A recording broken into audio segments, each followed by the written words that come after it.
and welcome back to the Delaware Boys Dynasty Football Podcast. As you can see, you may think I'm flying solo tonight, but I am not. Ryan has work to take care of tonight, but I'm going to bring in a special guest tonight. The founder of Yards Per, my buddy Alex over here. He's going to fill in for Ryan. Alex, say what's up to the people, man. What's going on? I'm happy to be able to fill in tonight. Talk some. Are we revealing the prospect? We're talking some Troy Franklin. I'm ready to go. Yes, sir. We are ready to go.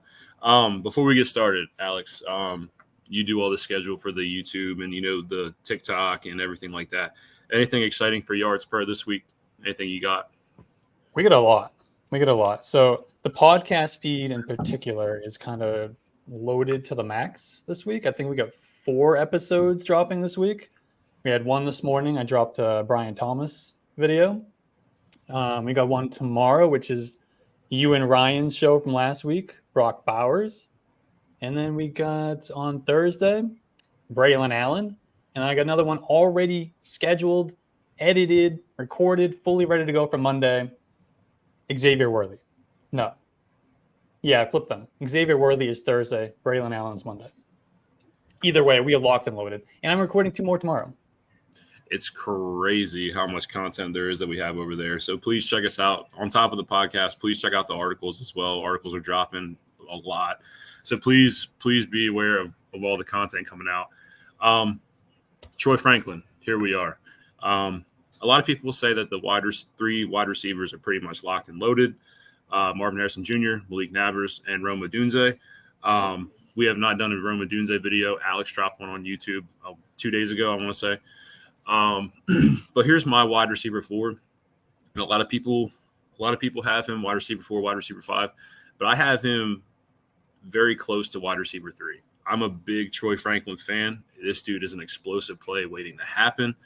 I want to get into the analytics first. We got a 6'3", 187-pound wide receiver, taller guy, lanky, thinner frame, but I'm okay with that.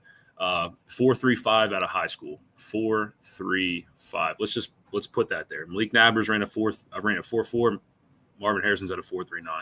We're talking about an explosive athlete, guys. An explosive athlete. Let's talk about this. 146.7 QBR when targeted. Dude is surefire, automatic. Another cool stat here I like to bring up, a breakout age of 19.6.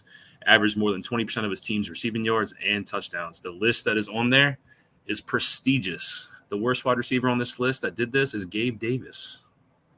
There's a 10 list. Jamar Chase, Justin Jefferson, Devontae Smith, CeeDee Lamb, and the list goes on and on. I'm just going to name a couple. Amon St. Brown is on that list as well. It's a 10 wide receiver list. That's pretty impressive. The worst being Gabe Davis. I also want to talk about the fact that he got better every year in his college tape. Last year, 81 catches, 1,383 yards, 14 touchdowns with over 17 yards per catch, and over 10 yards per target. He is a first down waiting to happen. Alex, is there anything about Troy Franklin that stands out to you? I mean, can we talk about Troy Franklin without mentioning his speed? Because you mentioned 4.35 in high school. And I know between high school and now, things change. Sure. Their body, they get bigger, which can sometimes take away from their speed a little bit, but they can also get faster. So I'm expecting him to run somewhere between 4.35, which is what you said he ran in high school, to maybe at worst the low 4.4s. Either way, elite speed from this guy.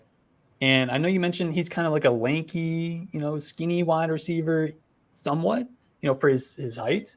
But we've seen, I would have punished him more in my, evaluation a few years ago than I did now, because we've seen guys come into the league, Devontae Smith, Tank Dell, Jordan Addison, Chris Olave, these skinny guys, and they've come in and had immediate success in the NFL. So it's not something that I worry about at all anymore, like I used to. And 185, 190 pounds, he's going to be just fine. Yeah, I agree with you. And I'm actually expecting him to put on weight in the NFL. I mean, I'm going to say he probably adds 5 to 10 pounds. So if he plays around the 195, 200 mark, I mean, that's even better. But the best part about his game is the fact that he had success from the slot and the outside.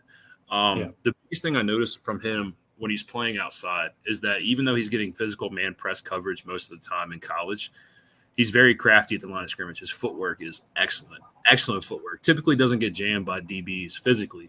And those are the things you want to see, because from a length or, a tall, lengthy guy, you expect to not play with a lot of strength. You want to see how crafty he can get, and not just he can get open via motion, via moving around the line of scrimmage. He can do it by himself. That's a big, big key for me. Yeah, I have one of the things I have in my notes is he maybe does struggle a little bit for his press coverage, but he's got a variety of release tactics. He can get off the line in a number of different ways to kind of keeps those DBs on their toes. Absolutely. Yeah. Again, let's talk about this. One of my favorite wide receivers I watch working the boundaries. Believe it or not, excellent body control on the boundaries. That's the thing that really stands out to me. Reminds me of like a Terry McLaurin type guy on the boundary, very comfortable, solid footwork in that area.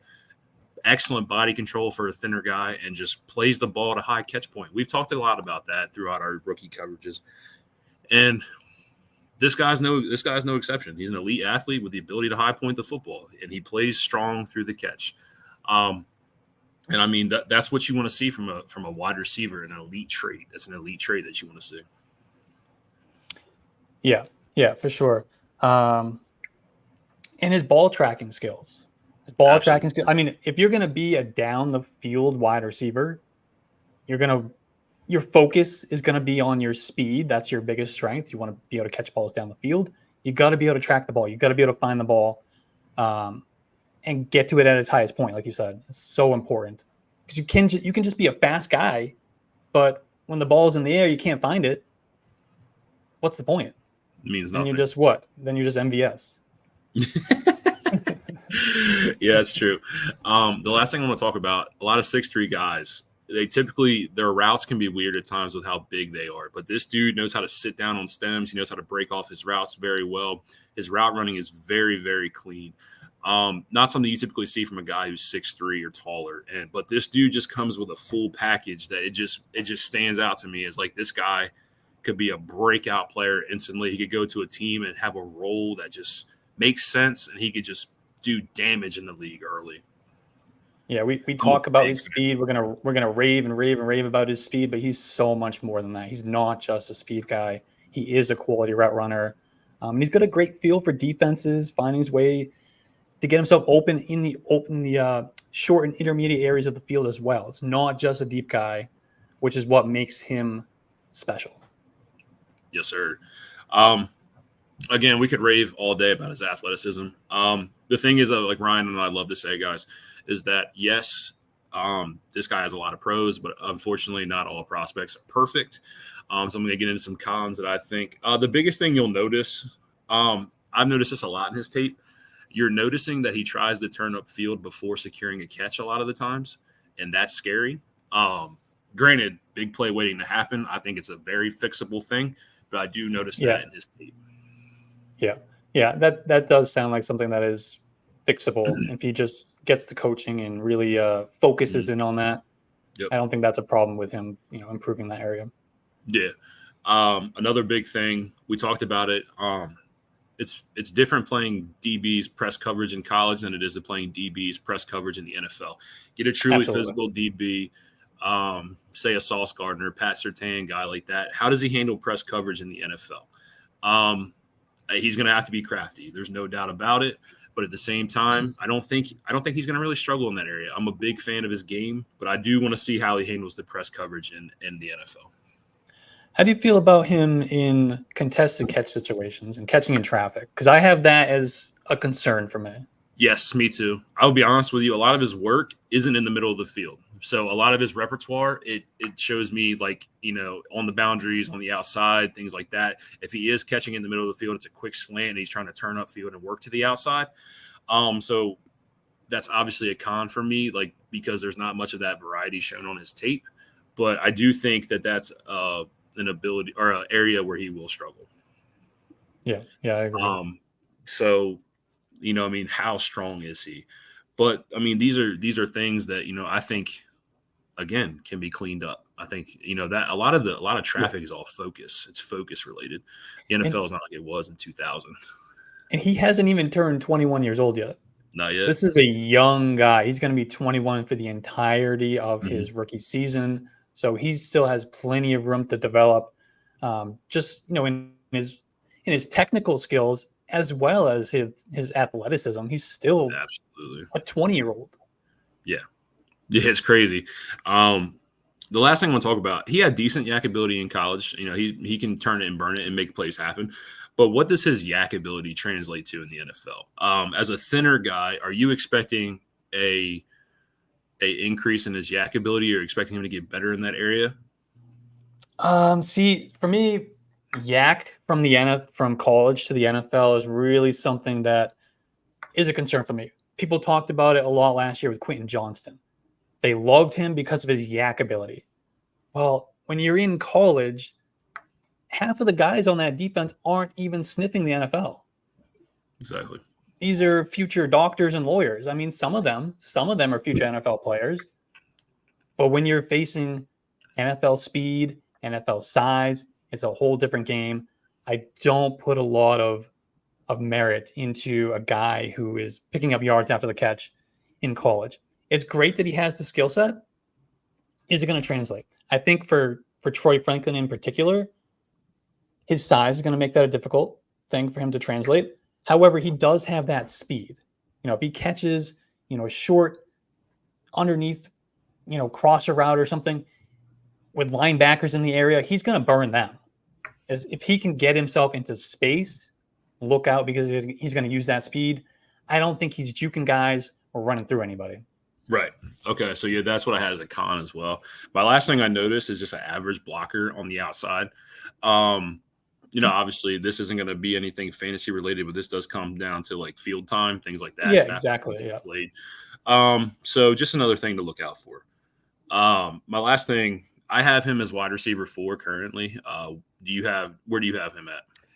I have not done enough to do wide receiver rankings yet. However, I will say I'm pretty. Oh, what happened? Can you still see me? Mm-hmm. Okay, because my screen just went black. Here we go. We're back. What was the question? I said, where do you have him in your dynasty wide receiver? Okay. Yes. So I'm not yet comfortable ranking these guys yet. I haven't done enough work on enough prospects. However, I can confidently say that I'm probably going to be lower on him than 4. I would say I would probably land in probably the 6 range for him. So I'm not too far off. I don't dislike him. But I think a guy like Brian Thomas for me is going to be higher, at least. So he's at least, I would say, the highest I will have Troy Franklin will be wide receiver 5. I think I don't know if he has that wide receiver 1 in fantasy football, wide receiver 1 in the NFL type of upside. I think he's more of a wide receiver 2 in an NFL offense at best. He's going to be more of that complementary guy. I don't think he's going to be a high volume target that we really need in fantasy football necessarily. So I think I'm going to rank him slightly lower because of that. Fair enough.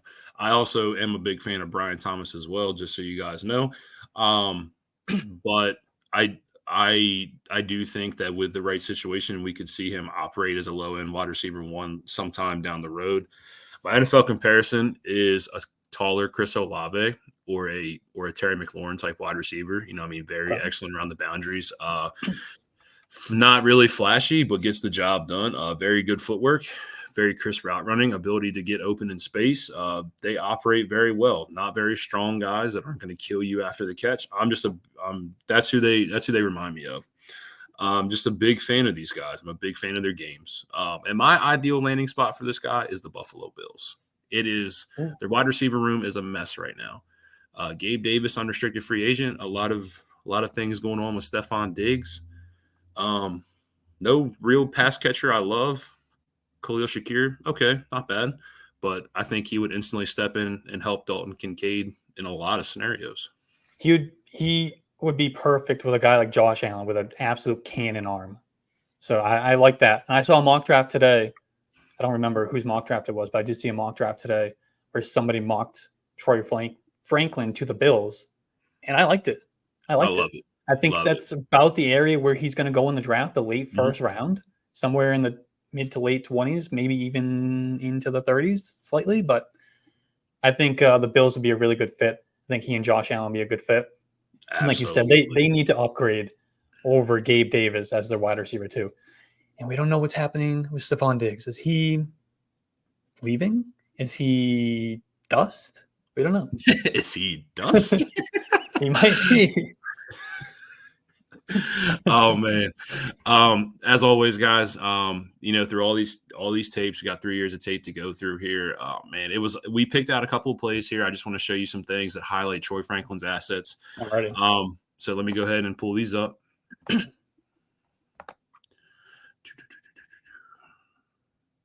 Here we go. This is the BYU game. This is a nice little 55-yard catch here. And let's pause it. Let's bring it back. And here we go. Bo Nix in the shotgun here, as always. You got motion at the line of scrimmage. You're going to see the fake handoff, and it's just a bomb. But this is what I want to know. Watch the concentration on the catch here, blanketed by the DB at the end of the route, and just comes down with a dot. Just comes down with a dot. There he goes up and he attacks the football. I like when he does that. He doesn't always do it. I love that. I love that tape there. It's a big, big thing of what I was talking about, concentration. Granted, I love him on the boundaries, but in the middle of the field there. Yeah. DB catches up on the end of the route. Huge concentration play, comes up with the ball, grabs it, strong catch, and we're first and goal. That's what you want to see. Yeah. This one right here. Let me find it.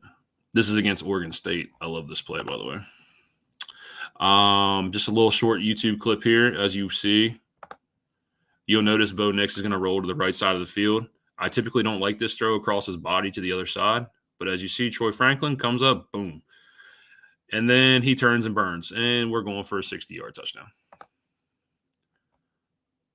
So if you what let I him noticed get here, any space after the catch like that, good luck stopping him. Monster. So like I said, I typically don't like when QBs go across body throws to the other side of the field. But when you have a guy like Troy Franklin with 7.5, 8 yards of separation, as you've seen in the video, turns up, easy throw, runs after the catch, and we're talking about a 60-yard bomb.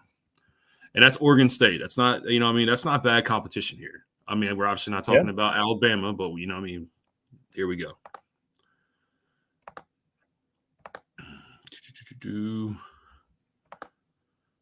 Oh, this is beautiful. I like this view too.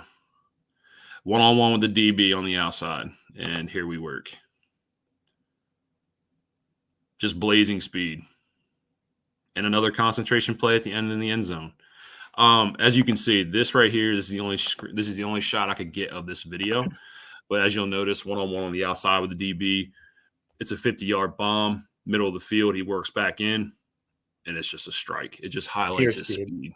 Pure speed. If you let him get a step like that, he's gone. He's gone. Unless you're like an elite speed corner, which there are very few of those. He's gone. Oh, this right here. You want to see craftiness? Here we go. This is Bo Nix. You're going to look on a slant route here. Oh, hold on. There we go. Refresh it. Let me refresh this real quick. Why didn't hold on? Let me stop sharing. Classic Tom Brady yelling at Bill O'Brien. Classic Tom Brady. Give me 1 second because this is one I do want to show. This is classic speed here. Let me pull my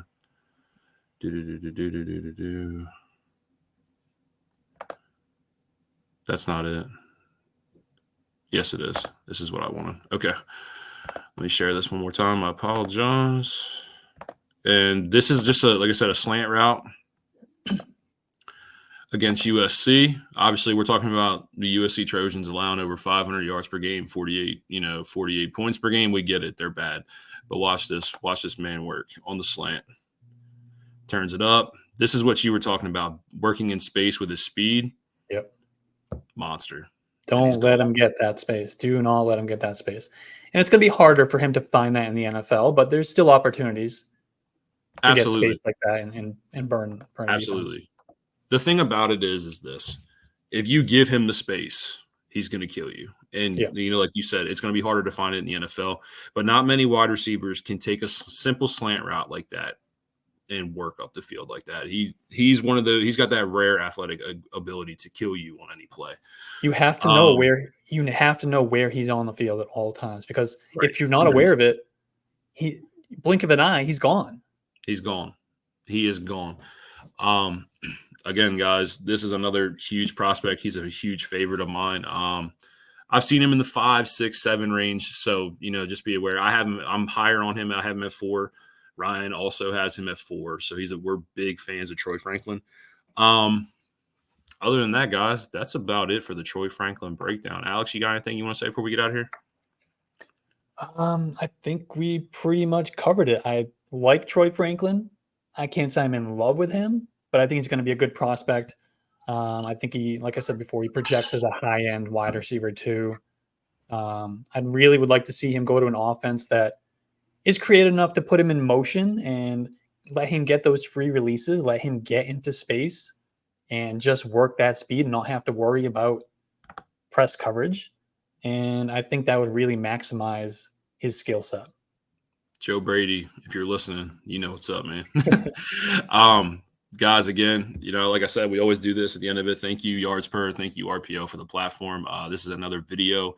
Ryan and I will be back tomorrow with Jaden Daniels, a very mixed bag review for this prospect. So I'm hoping for, a good showing for that one. So we'll see you guys tomorrow night at 8:45. And on that note, we are out.